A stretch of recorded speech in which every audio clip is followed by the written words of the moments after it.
Halo guys, Assalamualaikum warahmatullahi wabarakatuh.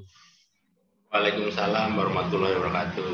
Selamat malam semuanya, teman-teman, para sahabat, saudara-saudara, subscriber. Bagaimana kabar Anda semua? Semoga sehat-sehat selalu, rezekinya Amin. mengalir deras dari berbagai sumber, dan Amin. tentunya tetap semangat ya dalam masa pandemi COVID ini. Bung Ade Imam, apa kabar Bung? Alhamdulillah baik Bung Indra. Bung Indra gimana kabarnya? Alhamdulillah saya juga sehat luar biasa Bung Ade Imam. Eh, Iya. ini udah lama sekali Bung nih kita Iya. nggak bikin-bikin konten lagi nih. Hmm. Iya. Sampai rambutnya Iya, itu sampai tuh saya habis. digundulin nungguin Bung Ade Imam sibuk terus. Iya.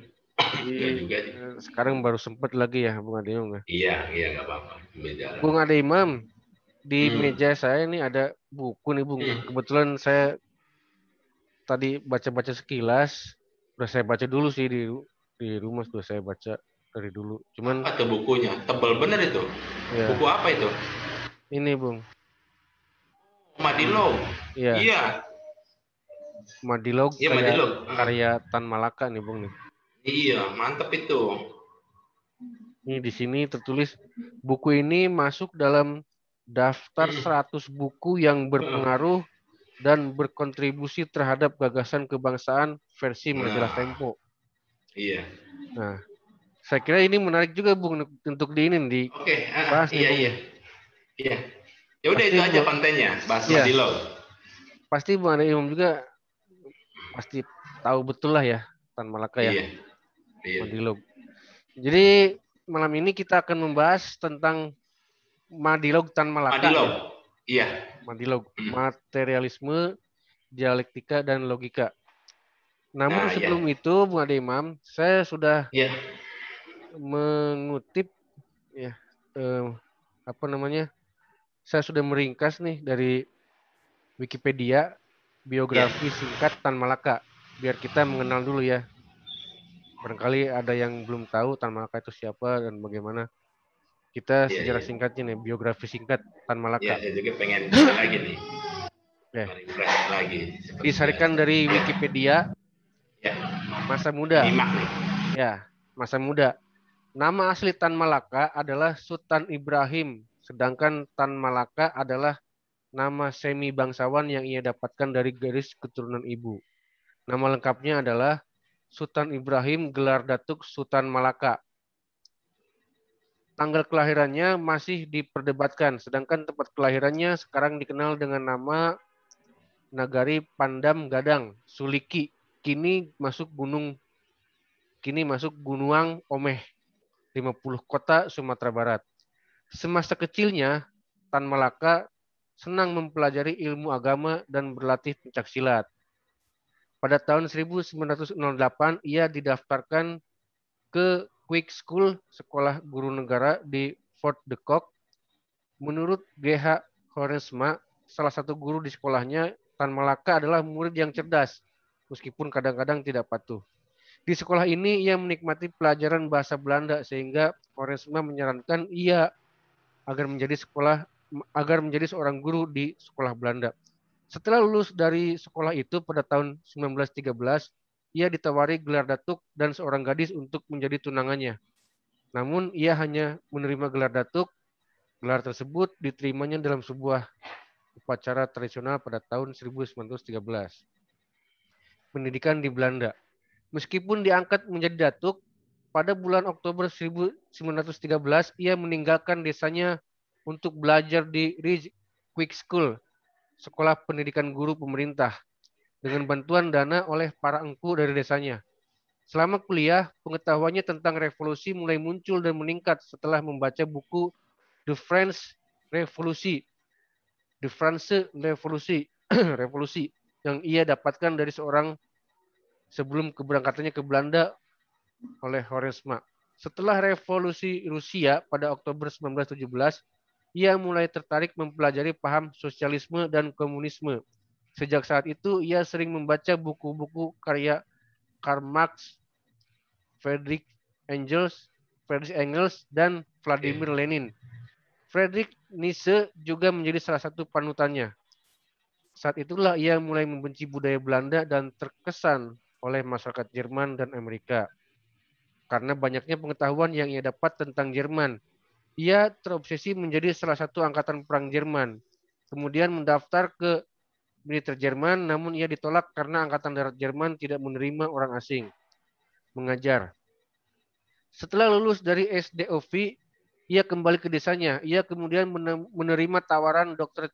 C.W. Johnson untuk mengajar anak-anak kuli di perkebunan teh di Sanembah, Tanjung Morawa, Delhi, Sumatera Utara.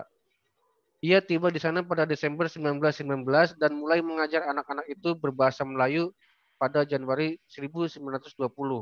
Selain mengajar, Tan Malaka juga menulis beberapa propaganda subversif untuk para kuli, dikenal sebagai Delhi Spur. Selama masa ini, ia mengamati dan memahami penderitaan serta keterbelakangan hidup kaum pribumi di Sumatera. Ia juga berhubungan dengan ISDV dan terkadang juga menulis untuk media massa. Salah satu karya awalnya adalah Tanah Orang Miskin, yang menceritakan tentang perbedaan mencolok dalam hal kekayaan antara kaum kapitalis dan pekerja, yang dimuat di Het Vrije Woord edisi Maret 1920. Hidup membujang Sunting. Hidup membujang. Hingga akhir hayatnya, Tan Malaka dikabarkan tidak pernah menikah, tetapi ia mengakui pernah 3 kali jatuh cinta, yaitu ketika berada di Belanda, Filipina, dan Indonesia. Di Belanda, Tan Malaka dikabarkan pernah menjalin hubungan dengan gadis Belanda bernama Fanny Stuyvenberg, mahasiswi kedokteran yang kerap datang ke kosnya. Sementara di Filipina, ia jatuh hati kepada seorang gadis bernama Carmen, putri bekas pemberontak di Filipina dan rektor Universitas Manila. Sedangkan saat ia masih di Indonesia, Tan pernah jatuh cinta kepada satu-satunya siswi perempuan di sekolahnya saat itu, yakni Syarifah Nawawi. Alasan Tan Malaka tidak menikah adalah karena perhatiannya terlalu besar untuk perjuangan kemerdekaan Indonesia. Kematian. Pada 21 Februari 1949, Tan Malaka dieksekusi mati oleh Suradi Takebek, orang yang diberi tugas oleh Letnan II Sukoco dari Batalion Sikatan Divisi Brawijaya. Setelah dieksekusi, ia dimakamkan di tengah hutan dekat markas Sukoco. Kematiannya tanpa dibuat laporan maupun pemeriksaan lebih lanjut. Yaitu, Bung, saya sarikan dari Wikipedia ya, biografi singkat Tan Malaka. Tan Malaka ini seperti yang pernah saya dengar, Bung ya, ini kan salah satu juga orang yang berpengaruh ya dalam Republik ini ya. Dan tentu boleh dibilang filosofis juga kali ya, filosofis. Iya sangat filosofis. Ya, sampai-sampai dia membuat karya tulis banyak ya, Bung ya. Di antaranya yang terkenal ini Madilog ya. Iya. Oke, Bung Ade Imam. Oke. Silakan Bung Ade Imam untuk memberikan review, katakanlah review atau kajian. Ngaji filsafat. Ngaji filsafat dari buku yang berjudul Madilog ini. Oke, iya. Silakan, Bung. Oke. Pertama saya mau bahas dulu yang tadi dituturkan sama Bung Indah tuh. Jadi saya kan ke refresh lagi. Itu gelar Tan Malaka katanya gelar dari pihak ibu ya katanya. Dari garis keturunan ibu kan. Nah, ini juga perlu diketahui di budaya di Sumatera Barat khususnya Padang itu sistemnya sistem matriarki. Artinya matriarki itu garis keturunan diambil dari pihak ibu gitu. Kan ada lagi ada patriarki kan. Nah, itu patriarki kayak Arab misalkan Indra bin Suhu Dadang gitu kan. Nah, seperti itu. Jadi ada binnya. Nah, itu patriarki namanya budaya patriarki. Nah, kalau di Padang itu di Sumatera Barat Itu budaya matriarki. Nah, makanya tadi saya jadi ini lagi kan jadi tahu juga, oh itu Tan Malaka berarti diambil dari keturunan ibu gitu kan, nama yang diberikannya gitu. Itu yang pertama saya sorotin. Terus yang kedua tadi ada dia murid yang cerdas katanya ya, tadi itu murid yang cerdas tapi tidak patuh, artinya ada sifat pemberontak emang dari awal gitu kan. Iya, pinter katanya, emang pinter gitu. Pemberontak dari awal. Oke, lanjut saja karena pembahasan kita lebih fokus ke Madilog. Nah, tapi sebelumnya saya mau ini dulu, bukan hanya Madilog ya, itu Madilog sebetulnya itu masterpiece-nya Tan Malaka, magnum opusnya, karya terbesarnya. Di samping Madilog juga ada buku-buku tulisan Tan Malaka seperti Ger Polek, Gerilya Politik Ekonomi, terus ada autobiografinya juga, autobiografinya dari penjara ke penjara tuh, dua jilid. Ada juga Masa Aksi. Terus, nah itu buku yang pertama itu ditulis tahun 25, dalam bahasa Belandanya Narde Republik Indonesia. Jadi menuju Republik Indonesia. Artinya paham kebangsaan itu awalnya dari Tan Malaka. Makanya ada ungkapan Bapak Republik Indonesia itu Tan Malaka gitu. Jadi dalam nama Tan Malaka itu disematkan Bapak Republik. Kenapa? Jadi dia di awal itu udah menulis itu Narde Republik Indonesia gitu. Jadi jauh-jauh sebelum Muhammad Hatta menulis Indonesia Merdeka, jauh-jauh hari sebelum Bung Karno waktu tahun 33 menulis mencapai Indonesia Merdeka gitu. Nah makanya itu dijuluki Bapak Pendiri Republik Indonesia karena buku itu gitu. Nah, itu aja sekilas ya. Buku-bukunya itu banyak bener, banyak artikelnya banyak gitu. Artikelnya banyak juga. Ini kemana kok? Itu Bung Indra? Ada. Oh ada. Lanjut. Lanjut. Nah, oke. Terus saya kenal Tan Malaka awalnya bukan dari Madilog malah. Jadi ada buku yang membahas tentang Tan Malaka yang ditulis oleh Rudolf Mrazek. Jadi judulnya Semesta. Nah, di situ diungkapkan gitu cara berpikir Tan Malaka seperti apa. Dari situ, nah setelah itu baru saya ke Madilog. Setelah Madilog baru ya buku-buku Tan Malaka lainnya. Oke, kita fokuskan aja pembahasannya ke Madilog ya. Yep. Ke Madilog dulu, nanti mungkin sambil ini kita biasa sesi tanya jawab gitu. Bahas ini. Oke. Madilog sejarahnya Madilog sendiri kan itu ditulis sekitar sebelum kemerdekaan kalau nggak tahun 42-an apa tahun 40-an lah. Itu ada juga di situ pembukaannya kan, pembukaan Madilog, coba Bung kita sambil buka-buka. Ditulis di Rawajati di daerah Cililitan dekat pabrik sepatu katanya. Itu kemungkinan di Kalibata itu sepatu bata itu. Iya. Yang pertama pengantarnya ditulis di Rawajati katanya. Iya, Cililitan. Jakarta. Cililitan. Nah itu kan dalam tempo waktu 8 bulan itu. Buku tebal itu dalam waktu tempo 8 bulan. Kita bicara sejarahnya dulu ya. Terus Madilog itu ditulis dengan kepustakaan yang minim, Bung Indra. Jadi dia ada juga di situ disebutkan, coba aja nanti baca. Yeah. Jadi dia membandingkan dengan Tolstoy, dengan Muhammad Hatta. Muhammad Hatta waktu dibuang ke Banda Neira itu kan berpeti-peti buku mengiringi katanya.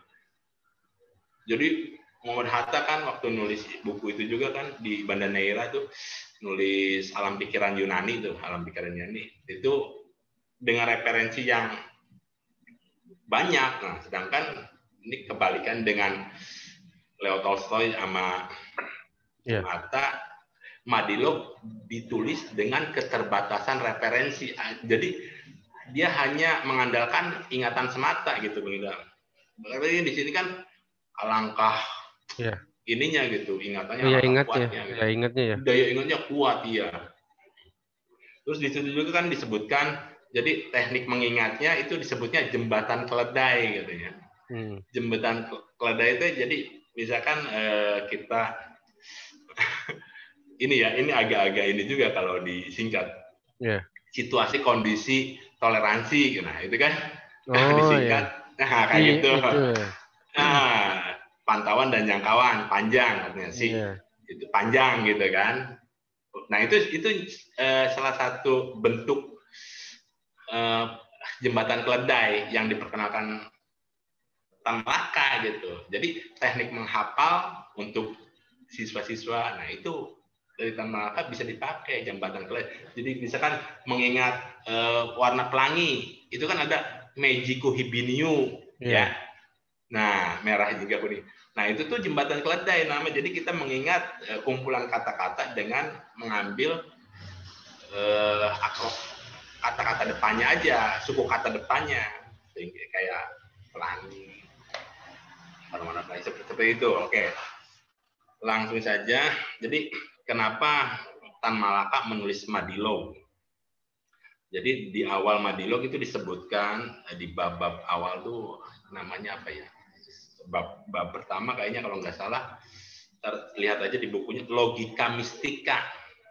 Di bab awalnya Logika Mistika. Jadi dia membahas tentang dewa-dewa.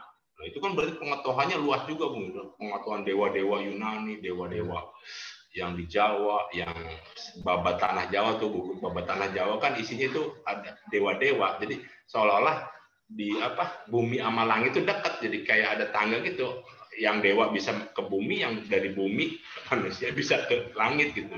Nah, itu dibahas juga sama Tan Malaka, dewa Yunani, dewa matahari apa gitu. Dan dia dibahas dewa. Nah, itu tuh kepercayaan yang logika mistika seperti itu. Jadi kondisi bangsa Indonesia ketika itu masih diliputi dengan suasana mistika. Iya, mistik ya, suasana tahayul. Nah, seperti yang di itu kan, suasana tahayul. Nah, ini dibongkar oleh Tan Malaka gitu. Nah, ini diperkenalkan dari awal dia kesalahan-kesalahan cara berpikir orang Indonesia gitu ya, logika mistikanya. Terus dia dikenalkan 3 konsep ya yang menjadi judul bukunya ini gitu kan. Ada 3 konsep, yaitu materialisme, dialektika, dan logika. Disingkat Madilog. Nah, itu judul bukunya. Oke, kita bahas satu-satu. Materialisme. Jadi materialisme gini. Kita berpikir harus berdasarkan hal-hal yang konkret, yang real, yang bisa tercerap oleh indera. Bukan indera bayu ya. Ini indera tuh indera.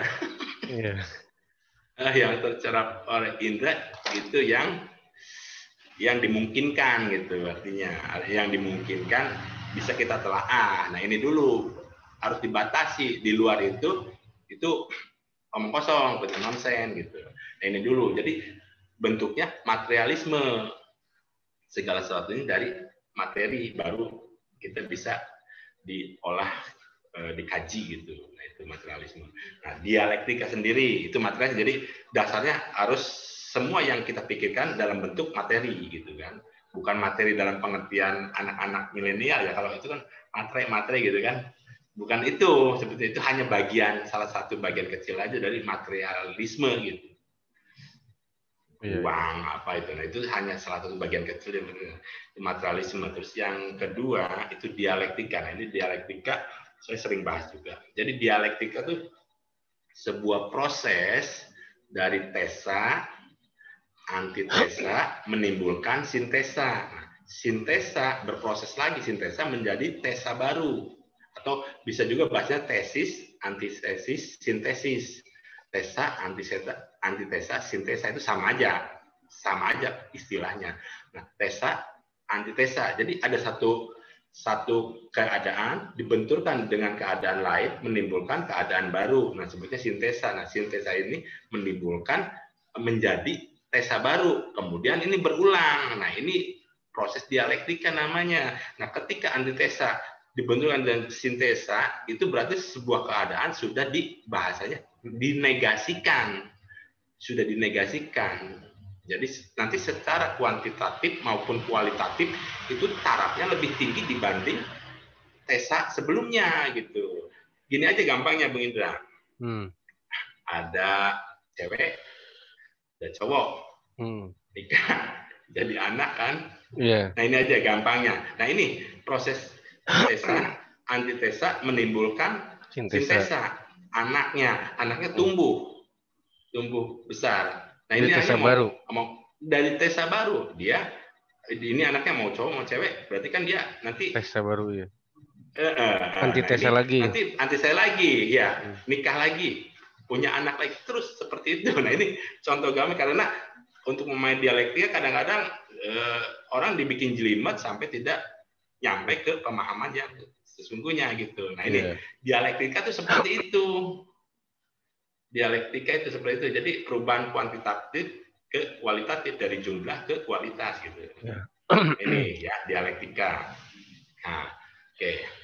Ini dasar-dasar filsafatnya nih tentang materialisme, dialektika. Nah, seperti itu ya dialektika. Jadi proses berbenturan di setiap segala sesuatu itu ada pertentangan di dalamnya untuk mencapai taraf yang lebih tinggi dari sebelumnya. Oke, terus yang terakhir itu logika. Nah, logika pernah kita bahas juga waktu Aristoteles ya, logika tradisional. Nanti logika ada dua. Yang pertama logika deduktif. Logika deduktif itu dari premis mayor, terus dari premis mayor, nanti ada premis minor, sehingga menimbulkan konklusi, kesimpulan. Contoh soal, ya, yang ini sering ini udah contohnya udah umum di dunia logika ada.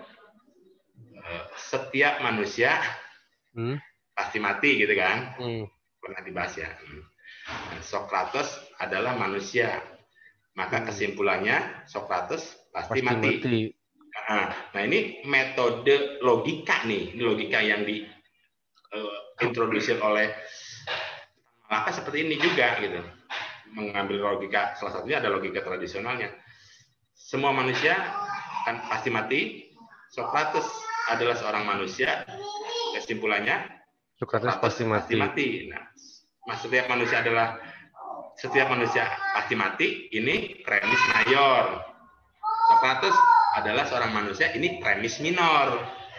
Premis yang kecil kan. Nah, kesimpulannya Sokrates pasti mati. Nah, ini logikanya. Nah, logika pertama ya. Ini pernah dibahas juga kan. Nah, terus ada lagi jenis logika kedua. Jadi logika induksi. Kalau yang tadi kan dari umum ke yang khusus. Umum kan manusia umum, Sokrates khusus premisnya. Terus menimbulkan kesimpulan yang khusus gitu. Nah kalau metode induksi terbalik, dia dari yang khusus ke yang umum. Contoh soal apa ya? Nah, gini. Manusia berkuping. Terus kerbau berkuping, gajah berkuping, ya. Terus ini semua yang bertelinga, ya, bertelinga dikumpulkan. Nah, ternyata ketika dia melahirkan yang keluar kan bukan telur, anak kan. Nah, terus kita uji lagi ini, kumpulkan sampel-sampelnya. Nah, ini metode logika induksi ya. Jadi pengumpulan beberapa sampel nanti ditarik menjadi sebuah kesimpulan. Contoh lagi, burung tidak bertelinga, ikan tidak bertelinga, terus apa lagi yang tidak bertelinga? Ular tidak bertelinga. Nah, setelah dikumpulkan terus kita uji tuh, kita kaji, kita uji, ternyata yang tidak bertelinga bertelur gitu kan. Nah ini hasil kesimpulan dari induksi. Nah seperti itu. Nah jadi ada dua logika ya. Yang pertama deduksi, yang kedua induksi. Induksi itu kita ngumpulin. Nah ini ngumpulin contohnya, sampelnya, contoh-contohnya, terus tarik kesimpulan, oh ternyata dari A, B, C, D, dan seterusnya menimbulkan kesimpulan secara umum gitu. Nah ini, jadi seperti itu Bung Indra.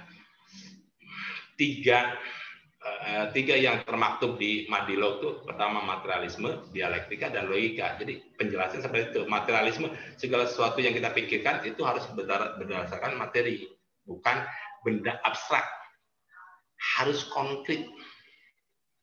Yang kedua, dialektika, semua terjadi pertentangan untuk menghasilkan sebuah keadaan yang secara kuantitatif maupun kualitatif yang lebih tinggi dari sebelumnya. Terus yang itu menjadi sebuah keadaan baru, dibenturkan lagi terus sampai terus gitu. Logikanya sendiri seperti tadi. Nah, di situ juga di logika ada juga Tan Malaka membahas masalah logical fallacy untuk menyerang kepercayaan terhadap tahayul itu gitu kan. Ya contoh ya, kita kan sering bahas ya, misalkan jangan jangan duduk di pintu nanti nonton itu. Nah, kayak gitu kan. Nah, itu kan dibahas sama Tan Malaka tuh di Madilog tuh dibahas. Itu kan sebetulnya logical fallacy, catat logika. Bahasanya tuh kalau bahasa Latinnya hal-hal pamali itu biasanya masuk kategori logical fallacy post hoc ergo propter hoc. Post hoc ergo propter hoc tuh jadi setelah ini maka karena ini. Artinya gini, contoh soal lagi, oh saya dapat pulpen dari orang pinter, dapat pulpen. Nah, pulpen ini setiap saya tanda tangan proyeknya goal gitu kan. Jadi saya percaya, jadi sampai percaya, oh ini pulpen tuh sakti gitu kan. Karena setiap pakai itu saya selalu goal gitu. Sukses goal gitu tujuannya gitu. Nah, hal semacam itu yang Tan Malaka tentang gitu. Jadi itu kan catat logika, bahasanya post hoc ergo propter hoc. Setelah ini maka karena ini, karena setelah pakai pulpen ini maka proyek-proyek yang saya tantangin belum terus gitu kan. Padahal kan bukan itu gitu yang menjadi penyebab goalnya proyek saya gitu. Seperti itu sih Bung Indra. Logical fallacy ya. Nah, logical fallacy post hoc ergo propter hoc. Nah, seperti itu. Jadi ya, sementara ini dulu, jadi isi Madilog seperti itu, terdiri dari materialisme, dialektika, dan logika yang saya terangkan tadi. Ya. Ya. Garis besarnya seperti itu ya? Iya, ya, coba. Jadi itu Bung Indra, ayo. Ada yang perlu kita bahas, coba. Memang kalau melihat dari kalimat-kalimat yang dituangkan dalam buku tersebut yang ditulis itu banyak bahasa-bahasa yang tidak baku ya. Iya. Ya mungkin tadi karena faktor tadi ya, karena keledai tadi, jembatan keledai. Kemudian memang gitu. Bahasanya memang bahasa tempo dulu juga. Tempo dulu seperti itu. Iya, bahasanya kan aneh kan ya. Kayaknya aneh gitu bahasanya. Benar. Untuk ukuran sekarang sih gitu kan? Ukuran sekarang benar. Agak asing kayak gitu. Asing, benar. Seperti itu ya. Tapi isinya, iya itu berat. Iya. Apalagi di bab itu tuh sains, di bab itu, semua tahu deh Newton, Darwin, terus Laplace, terus semua Euclid, terus itu geometri itu semua ilmu pengetahuan. Rumus-rumusnya juga ada ya. Rumus ada semua itu. Gambar apa itu. Nah, jadi gini, betapa pentingnya Madilog, artinya gini. Dulu kan sempat ini Bung Indra ya, sempat dalam tanda kutip hilang dari peredaran kan ketika Orde Baru. Kenapa bisa ada kejadian seperti itu? Buku-buku yang penting itu hilang. Kenapa tuh? Iya, nanti sekarang saya buka rahasianya. Apa nih? Orang kalau belajar madilog itu bakal pinter, Bung Indra. Itu bakal pinter. Nah, makanya kan penguasa waktu itu ketakutan. Nanti kalau rakyatnya pinter semua, kita nggak bisa dibodohin. Itu bikin orang pinter madilog itu. Makanya sekarang kita zaman bebas, sudah bebas. Nah, saya mungkin ini ke siapa, Nadiem apa siapa tuh yang menteri itu tuh? Menteri Nadiem. Nadiem tuh, biar denger juga dia. Coba tolong nanti buku-buku ya, salah satunya madilog ini jadikan bacaan wajib lah di tingkat SLTP, di tingkat SMP SMA gitu. Itu dari awal kita basicnya anak-anak generasi penerus harus dikasih itu gitu. Tapi buku bisa bikin pinter. Iya. Cuman begini Bung, kalau ya Tan Malaka ini agak berbau-bau. Ya. Itu ya coba. Komunis apa gimana nih? Iya, coba ya. Oke. Nah, ini mantap nih. Iya, makanya. Ini lagi. Iya. Karena kan mungkin dari buku-buku yang dipelajari ya Karl Marx dan seterusnya ya. Iya, oke. Sehingga pikirannya mungkin terpengaruhi oleh itu, alam pikirannya. Iya, oke. Kemudian tuh aslinya gimana tuh Bung? Kira-kira Bung. Sampai kan kalau tadi saya lihat dari biografi singkatnya ini, Tan Malaka dieksekusi mati oleh Suradi Tekebek yang ditugasi oleh Letnan II Sukoco dari divisi Brawijaya. Kenapa sampai dieksekusi seperti itu? Iya, oke. Itu kan karena dianggap mau kudeta tahun berapa tahun 8 ya apa berapa coba? Iya. Tahun berapa eksekusinya? Sekitar 48 ya. 49. Setelah kemerdekaan. 49 ya. 21 Februari 1949. Artinya kan itu zaman Bung Karno kan ya. Jadi zaman Bung Karno. Emang disangka kudeta, mau kudeta gitu, kudeta. Nah, jadi disikat tuh. Dia partainya juga kan partai Murba. Iya, Murba. Murba tuh sama. Dia tuh pengertiannya sama kayak Marhaen. Cuman bahasa Tan Malaka Murba. Kalau Bung Karno kan Marhaen. Kalau Tan Malaka Murba. Murba tuh untuk menyebut orang-orang proletar itu, orang-orang kecil, orang miskin. Kalau dalam Islam apa katanya gitu. Nah itu bahasa Tan Malaka Murba, menyebut rakyat kecil itu. Ada lagi yang mengartikan Murba itu musyawarah rakyat banyak katanya gitu. Nah itu dieksekusi itu pertama dulu ya, karena itu kudeta. Terus yang kedua, kenapa ada stigma itu ya Tan Malaka. Nah, makanya ya tadi saya sebutkan bukunya dibikin langka gitu, karena kan itu. Oke. Ya ini kita kan itu propaganda Orde Baru berarti berhasil ya. Artinya informasi yang nyampe ke kita gitu. Ternyata seperti ini kan. Jadi stigma hanya karena tahun 65 lantas mengkecilkan arti peran Tan Malaka di Republik ini. Itu Tan Malaka itu dapat gelar pahlawan, Bung Indra. Itu nggak dicabut, itu sampai sekarang itu gelar pahlawan. Artinya artinya dimarginalkan karena dianggap itu kan. Oke. Itu ada pernah dipinggirkan dari sejarah, dari panggung sejarah Indonesia. Itu padahal keislamannya nih ada Komintern namanya, Komintern Komunisme Internasional. Dia kan rapat tuh. Nah, Lenin dia mau sikat tuh Islam katanya. Mau sikat karena ini bisa jadi kerikil tajam buat komunisme katanya gitu kan. Nah, di sini peran ini yang ini nih yang menjawab apa sih keislaman Tan Malaka di sini nih. Itu dia pidato untuk menyanggah Lenin. Judul pidatonya itu Komunisme dan pan-Islamisme. Nah, di situ disebutkan dia membela Islam gitu, karena dia kan Islam.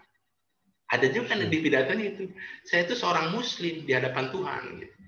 Ada itu secara letterless, secara tertulis dia menyebutkan di depan sidang komentaran itu, rapat komentaran.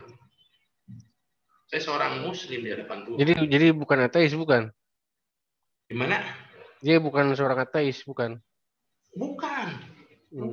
Dia agamanya kuat. Tadi kan di biografi singkatnya kan disebutkan juga dia kuat. Nah, dijelaskan di rapat di pidato dia yang berjudul Komunisme dan Pan-Islamisme itu. Jadi itu Islam itu sebuah kekuatan, itu harus dirangkul. Kalau ingin membuat front nasional itu Islam harus dirangkul, karena itu sebuah kekuatan yang real gitu. Nggak bisa dihancurkan gitu. Diterangkan itu di situ. Nah, ini Tan Malaka membela Islam di sini. Walaupun tidak tidak disepakati sama itu, tapi dia membela dengan itu. Itu nanti baca aja judulnya Komunisme dan Pan-Islamisme. Itu bisa, itu kan konsep ini kan diadopsi oleh Bung Karno waktu Bung Karno muda pernah nulis di bawah bendera revolusi judulnya Nasamak, nasionalisme, agama dan Marxisme. Itu tiga kekuatannya benar-benar real di ini gitu kan. Terus juga waktu tahun berapa tuh ada Nasakom katanya. Ini kan kekuatan real di Indonesia. Cuman ini persoalannya hanya karena tahun 65 itu enggak, maka oleh pihak penguasa waktu itu dibikin stigma, dibikin itu tidak bisa, tidak ada ruang hidup buat dia gitu. Seperti itu sih. Bung, kalau melihat dari isi buku ya di awal-awal terutama. Jadi kan dia menerangkan bahwa dengan jembatan keledai dan sebagainya. Waktu itu kan buku-buku referensi-referensi memang banyak yang dihilangkan ya, sengaja dibakar atau bagaimana. Memang sejauh mana pada waktu itu gerakan Tan Malaka di Indonesia itu? Nggak stabil nih. Oh iya. Halo? Gimana? Nah, yaudah. Ya, Tan Malaka kan dia seorang pembaca ya. Iya. Sehingga terus apa yang dia baca itu menempel di otaknya kali ya, karena daya ingatnya tajam. Namun pada zaman tersebut banyak terjadi, terutama di negara-negara yang dia singgahi, yang dia diami, itu pemusnahan buku-buku. Sampai-sampai dia kehilangan bukunya, ada yang ditenggelamkan ke itu kan kali ya, seperti itu. Danau, ke danau ya. Dan itu kan memang apa aja sebetulnya yang dia baca itu dianggap berbahaya itu ya, oleh penguasa yang di tempat tersebut gitu. Misalnya di mana sih, di Cina ya, di Belanda. Apa yang dia baca itu mungkin berbahaya, dianggap berbahaya ya kali ya. Ya pastilah, artinya kan dia emang seorang progresif revolusioner. Artinya ketika dia melihat ada ketidakadilan, ada penindasan, dan di situ dia bersuara kan. Nah, itu buku-buku referensinya juga buku-buku seperti itu, buku-buku kiri untuk ya itu masalahnya gitu. Ya itu. Nah, jadi kalau dia kan begini, nah ini juga ada senafas ya dengan yang pernah mengatakan. Ini Tan Malaka juga ngomong gini. Jadi kebanyakan orang filsafat hanya menganalisa masalah, tapi persoalan sesungguhnya adalah bagaimana mengubah masalah. Semua banyak filsuf hanya menganalisa keadaan, menginterpretasi keadaan, tapi persoalan sesungguhnya adalah bagaimana mengubah keadaan itu. Nah, ini Tan Malaka bukan hanya bicara, tapi dia bertindak. Seperti itu.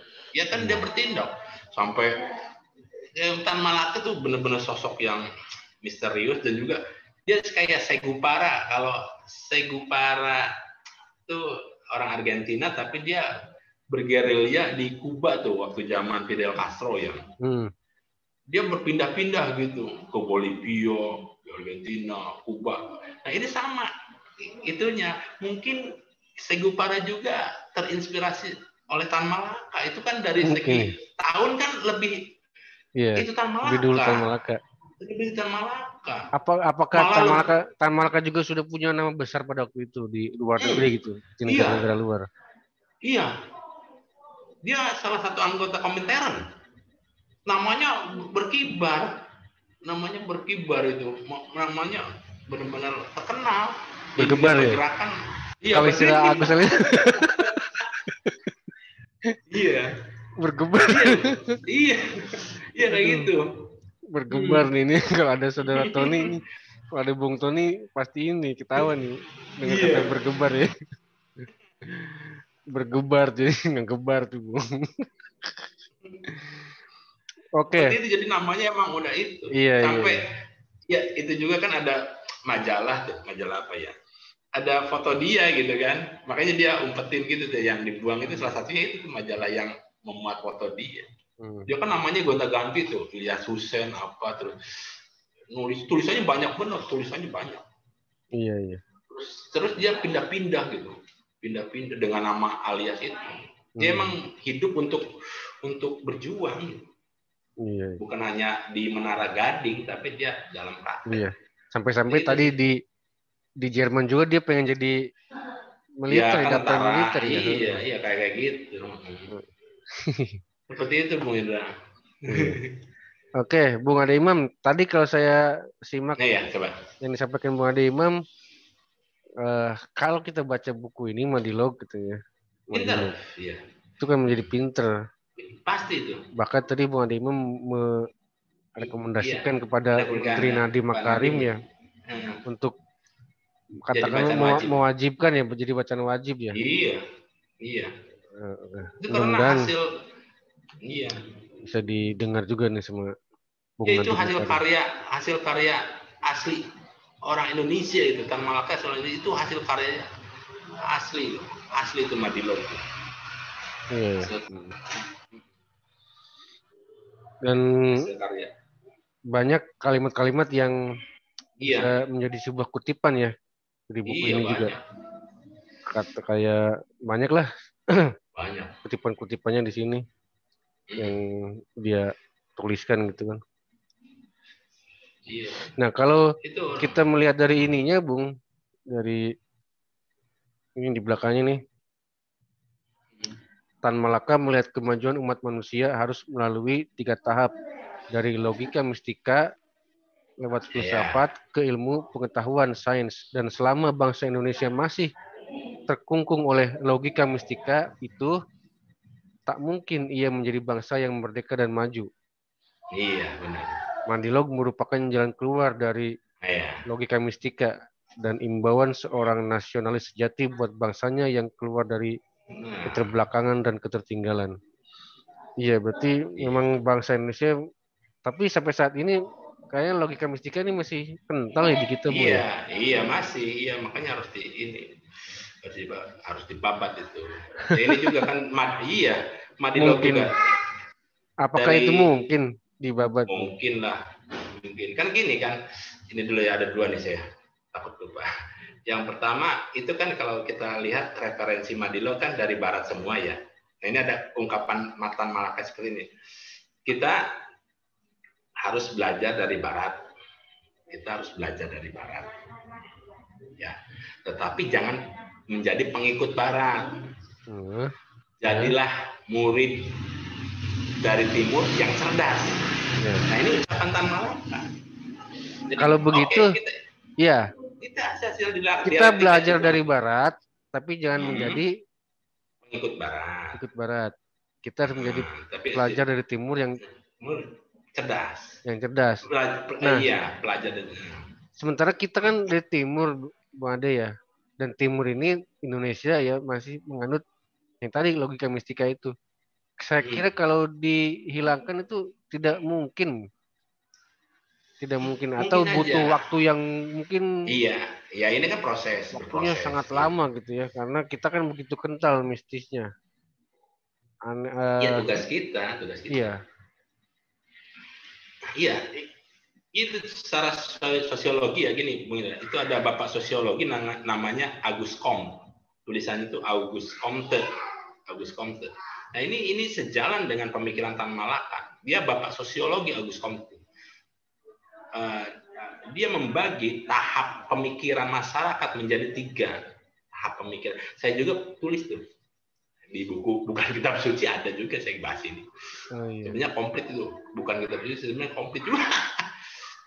Itu ada tahapan pemikiran masyarakat ya. Yang pertama itu tahap teologis, kedua tahap metafisis, yang ketiga tahap positif.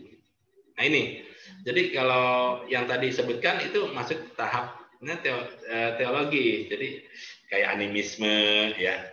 Animisme, jadi ada sesuatu kekuatan di dalam benda gitu kan, terus kayak gitulah. Nah, ini tahapan masyarakat nih, tahapan perkembangan pemikiran masyarakat. Nah, terus masuk ke tahap animisme. Jadi masuk tahap metafisis. Jadi di semua benda, segala sesuatu, segala dan semua benda itu ada sebuah kekuatan. Ya. Ada dikodrati gitu kayak gitu. Nah, terus tahap terakhir, nah ini yang harus kita tuju nih sesuai dengan amanat Madilog.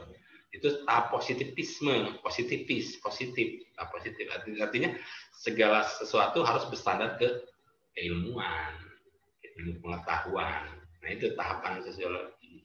Jadi yang tadi dipertanyakan Bung Indra, bisa tidak ya kita dunia timur yang menganut kental. Iya, kental kan dengan nuansa itu ya kan. Ya, ya itu karena kita masih ada dalam tahap yang 2 ini, tahap teologis dan metafisis. Belum beberapa dari kita belum ada yang hijrah ke tahap positif, gitu, tahap keilmuan ini. Iya. Seperti itu, jadi itu bisa. Iya. Ya, seperti itu. Menarik Bung Adimo ya kalau kita. Iya. Karena kan buku setebal ini nggak mungkin kita bahas hanya dalam 1 jam atau 2 jam. Iya, tapi kan saya poin-poin pentingnya sudah saya bahas. Di buku itu banyak sekali ilmu pengetahuan, matematika, fisika, biologi, astronomi, itu semua dibahas. Walaupun sepintas-pintas, nanti untuk rujukan selanjutannya, nanti kan itu merangsang generasi muda, generasi milenial ini kan, untuk belajar lebih lanjut setelah baca Madilog. Nah, ini pentingnya posisi Madilog di dunia pendidikan Indonesia ini. Jadi nanti dari Madilog itu, orang nanti mau belajar lebih lanjut. Berarti buku ini masih relevan ya untuk di zaman sekarang dan sangat ke depan? Sangat relevan itu. Sangat relevan. Harus itu lagi. Karena beberapa tahun ke belakang kita kan susah. Ini sekarang kan banyak tuh di Gramedia, di online yang ada, tinggal ada itu. Kalau bisa perpustakaan sekolah apa, ada berapa eksemplar. Baik, Bung Ade Imam, kita sudah sampai di penghujung waktu, Bung Ade Imam. Kira-kira apa masih banyak padahal nih. Iya, masih banyak cuman waktunya. Apa pesan yang ingin disampaikan Bung Ade Imam berkaitan dengan Madilog dan Malaka ini? Madilog ya, pesannya ya itu yang tadi itu ya. Jadi kalau bisa nanti Madilog dijadikan bacaan wajib karena kita melihat nilai strategis bagi dunia pendidikan ya, nilai strategis bagi dunia pendidikan Indonesia khususnya gitu kan. Nah itu kalau bisa Madilog dijadikan bacaan wajib di semua, paling tidak di minimal dari tingkat SMP, SMA bahkan dan seterusnya gitu. perguruan tinggi. Ini jadikan pelajaran. Karena kenapa? Yang pertama itu kan karya asli bangsa Indonesia ya, Tan Malaka kan asli. Itu pemikirannya sudah apa ya, diadaptasi dengan kondisi objektif bangsa Indonesia gitu. Itu yang pertama harus jadi. Terus kedua, Madilog sangat relevan untuk menganalisa semua persoalan yang ada di bangsa ini gitu.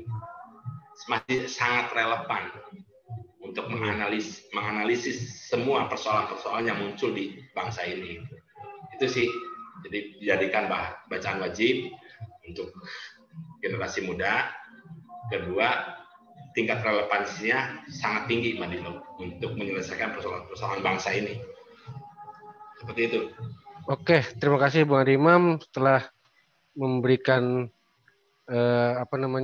review dan rangkuman atau intisari dari Madilog ini karya Tan Malaka. Dan saya ingat sebuah kutipan Tan Malaka, yaitu yang berbunyi, tuan rumah tidak akan pernah berunding dengan maling yang menjarah rumahnya. Demikian konten kita pada mengenal filsafat bersama Bung Imam yang ke-19. Semoga bermanfaat, dan jangan lupa kepada teman-teman, para sahabat, para sebreker jangan lupa untuk subscribe. Kalau tidak bisa subscribe, ditonton sampai selesai dan juga komen.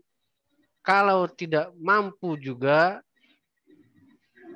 silakan Anda untuk like. Dan itulah selemah-lemah teman. Terima kasih. Semoga bermanfaat. Assalamualaikum warahmatullahi wabarakatuh. Waalaikumsalam warahmatullahi wabarakatuh.